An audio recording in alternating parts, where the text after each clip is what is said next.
সবচেয়ে দামি দল বাংলাদেশ। বছরের একেবারে শেষ প্রান্তে এসে বদলে গেল দারুণ এক সুখবর পেয়েছে বাংলাদেশ ফুটবল দল। দীর্ঘদিনের চেষ্টার পর অনেকটা অনিশ্চয়তার পার করে অবশেষে বাংলাদেশের জার্সিতে খেলার নীতিগত অনুমোদন পেয়ে গিয়েছেন ইংলিশ প্রিমিয়ার লিগের তারকা হামজা চৌধুরী।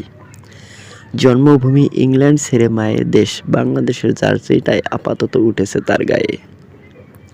বাংলাদেশের জাতীয় দলের হয়ে হামজা চৌধুরীর অভিষেক হতে পারে আগামী বছর মার্চের ভারতের বিপক্ষের ম্যাচে।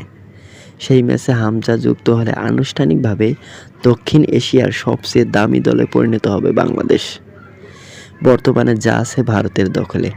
অবশ্য হামজা বাংলাদেশের হয়ে খেলবেন, এই ঘোষণার পরেই লাল সবুজের ফুটবল দলকে এই অঞ্চলের সবচেয়ে দামি দল বলা হয়।